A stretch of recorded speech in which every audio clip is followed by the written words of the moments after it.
क्या ये खुशाइन बात है मिडिल क्लास लोगों का ना सिर्फ ये कि मुंतखब ऐवानों में आना, बल्कि वजीर आला की पोस्ट पे जाना, मेयर बनना, काउंसलर्स बनना, हर जगह पे। ये सिर्फ ये नहीं कि वजीर आला, किसी भी पोस्ट के लिए मिडिल क्लास लोगों को, या मिडिल क्लास की जो हमारी जो 98% आबादी है मिडिल क्लास है ना, जिसको एक मसले का पता होता है, जो उन मसाइल से गुजर कर पला बड़ा होता है, जो सरकारी स्कूलों में पढ़ा है या गली कूचों में रहा है, जिसने मेहनत की है जिंदगी में, जिसने स्टूडेंट पॉलिटिक्स की है। तो बहुत सारे पॉजिटिव्स हैं सोहेल अफरीदी साहब के साथ। इसी तरह आपको याद होगा कराची में जब फारूक सत्तार साहब मेयर बने थे, जी। तो वो एपीएमओ से आए, तो गालिबन उम्र उनकी 27-28 साल थी उस वक्त जब वो कराची के मेयर बने थे। तो ये हमारे यहाँ ये रिवायत बहुत कम रही है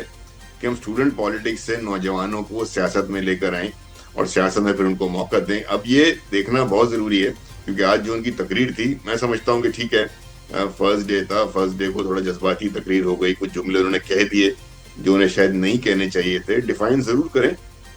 डिफाइंस भी करें, स्ट्रगल भी करें, पार्टी लीडर का मैसेज भी दें, पार्टी लीडर के लिए उसकी राय के लिए कोशिश भी करें, तहरीक भी चलाएं, लेकिन ये भी याद रखें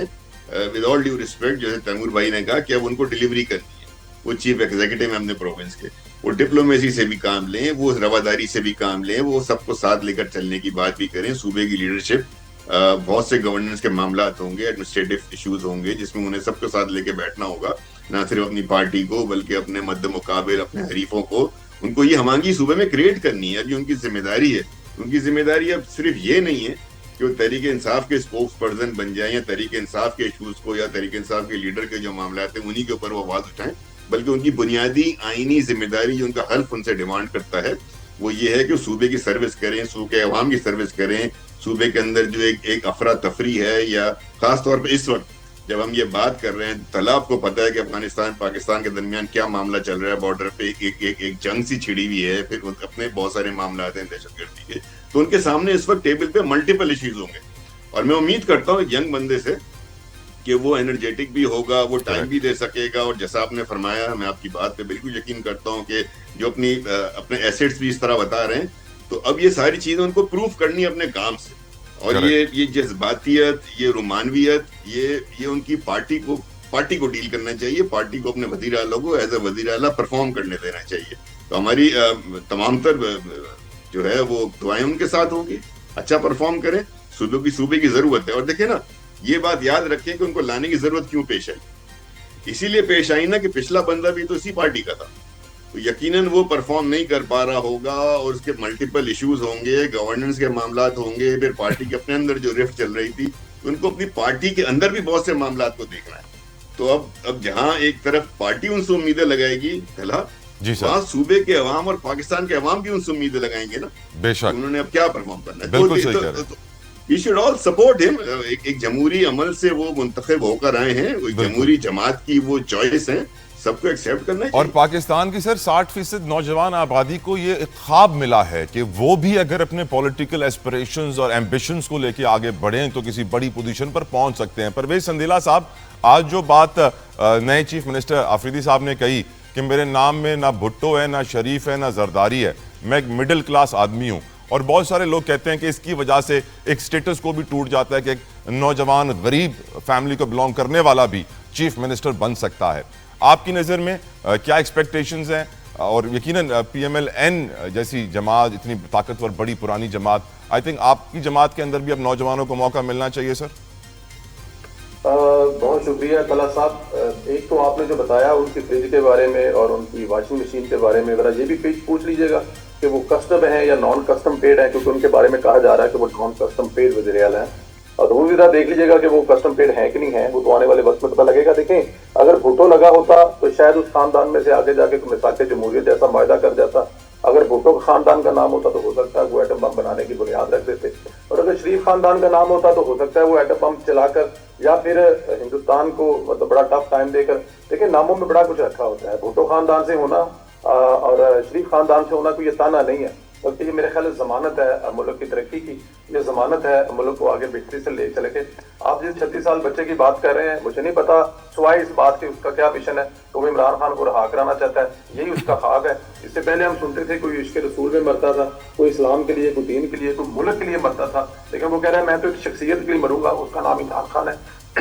اور اگر وہ اپنا کوئی منشوری دے دیتا ہمیں, وہ بتا دیتا کہ جی میں پنجاب کے مقابلے میں 110 منصوبے لے کے آ رہا ہوں اور فلاں چیز پہ کام کر رہا ہوں, تو میں پھر بھی مان لیتا کہ بڑی اچھی بات ہے, نوجوان آ گیا. اب اس بات پہ ڈنڈورا پیٹنا, ایک نوجوان آ گیا اور نوجوان آ کر اس کا تجربہ کیا, اس کا ایکسپیرینس کیا ہے, اور اس بات پہ کہ اس کی جو ٹوٹل سیونگ ہے وہ 6 لاکھ روپے تھی. اب دیکھیں نا, کراچی کی ایک بہت بڑی جماعت رہی ہے ماضی میں, اب بھی وہ ہے, وہ جب وہ ان کی آئی تھی تو ان کے جتنے اراکین تھے, کسی کی ٹینٹر والی دکان تھی, کوئی ڈاکٹر تھا, کوئی ایک نارمل انسان کی زندگی بسر کر رہا تھا, لیکن آگے جا کے دیکھ لیں, ان کے رتبے دیکھ لیں, ان کی دولتیں دیکھ لیں, تو یہ ایک اچھی چیز ہے اس کو. لیکن ہمیں دیکھنا یہ ہے کہ کریں گے کیا. ان کے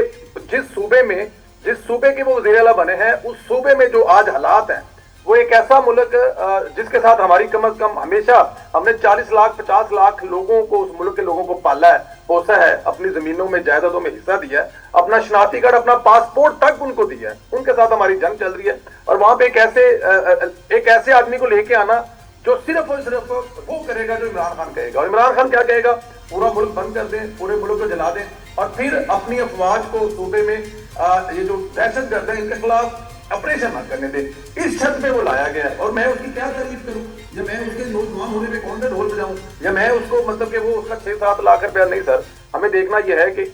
ان نازک حالات میں, اتنے سینسٹیو صوبے میں جس بندے کو لا کر بٹھا دیا گیا ہے, کیا وہ یہ سب کچھ وہاں پہ ہینڈل کر سکے گا. تو میرا خیال ہے کہ میں نا امید نہیں ہوں, مایوس نہیں ہوں, خدا کی ذات بہتر جانتی ہے آنے والے دنوں میں کیا ہوئے گا, لیکن کوئی ٹریک ریکارڈ یا کوئی ایسا آنے والا, اور اس کو چلائے گا کون پیچھے بیٹھ کے, مراد سعید صاحب چلائیں گے. اور مراد سعید صاحب کی جو سوچ ہے وہ آپ کو پتا ہے, کیونکہ وہ ایک یونیورسٹی سے ہیں, کیونکہ وہ ایک گروپ سے ہیں, کیونکہ وہ اسٹوڈنٹ تھے, کیونکہ ان کا صبح شام اٹھنا بیٹھنا ساتھ میں ہے. اب اندازہ کر لیں کہ جس کو مراد سعید چلائے گا اور جس سوچ کو مراد سعید لے کے چل رہا ہے, وہ وزیر اللہ کیا کام کرے گا, اور آنے والے دنوں میں صوبے کو کیا. سر مراد سعید کی پاور کو بھی انڈر ایسٹیمیٹ نہ کریں سر, وہ ابھی تک پکڑے نہیں گئے ہیں. اور مراد سعید کی پاور پہ ایسی میں تو بشرا بھی نہیں کر سکتی, میں نے کیا کرنا ہے. اوکے پرویز صاحب, بریگیڈیئر صاحب کی طرف بڑھنے دیں. پرویز صاحب آپ کی اجازت سے, بالکل آپ کا پوائنٹ آ گیا پرویز صاحب, بالکل بات آ گئی. بریگیڈیئر صاحب آپ سے پوچھنا چاہوں گا سر, کے پی کے وہ صوبہ ہے جو کہ دہشت گردی کی لپیٹ میں کافی وقت سے ہے, قبائلی علاقے سے ایک نوجوان چیف منسٹر کا آنا, آپ کی کیا توقعات ہیں بریگیڈیئر صاحب؟ دیکھیے جی, بالکل جیسے میرے 3 فاروق بات کر رہے تھے کہ ینگ قیادت ہے جس کو آج منتخب کیا گیا, اور as a layman, as a Pakistani شہری, not as a defence analyst, میں سمجھتا ہوں کہ اچھی بات ہے اگر اسمبلی نے فیصلہ کیا ہے. اپریہنشنس بھی ہیں, امیدیں بھی ہیں, لیٹس سی کہ وہ پاکستان کے لیے اور کے پی کے لیے خاص کر کے اچھا کریں. اس کو کے پی کے کو سب سے زیادہ خطرہ یا جو چیلنج ہے وہ دہشت گردی سے ہے آف کورس, اور اس سلسلے کے اندر جو لا انفورسمنٹ ایجنسیز ہیں جس میں کہ جو پلاننگ اس کی جتنی امپلائمنٹ ہوتی ہے وہ آرم فورسز کے پاس ہے. تو لہٰذا جو فیڈرل گورنمنٹ نے ان کو مینڈیٹ دے رکھا ہے کہ اس علاقے کے اندر دہشت گردی کو آپ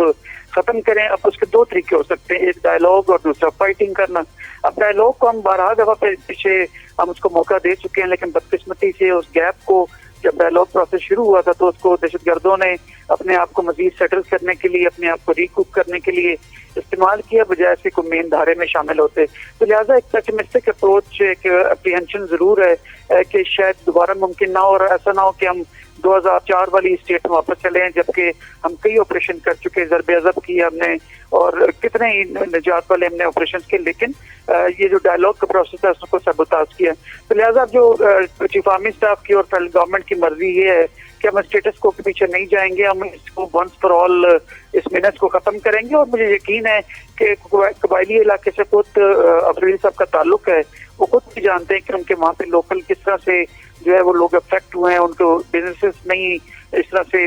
بنا سکے جیسے ہونے چاہیے تھے, ڈیولپمنٹ وہاں پہ نہیں ہو سکتی جیسے ہونی چاہیے تھے, ان کے بچے, ان کی خواتین ایون وہاں پہ کولیٹرل ڈیمیج میں شہید ہوتے رہے دہشت گردوں کے ہاتھوں, تو وہ خود بھی ان کو اس چیز کا احساس ہوگا. تو میرے خیال میں اگر 1 پوائنٹ ایجنڈے کے ساتھ چلیں, یعنی پاکستان میں دہشت گردی کا خاتمہ اور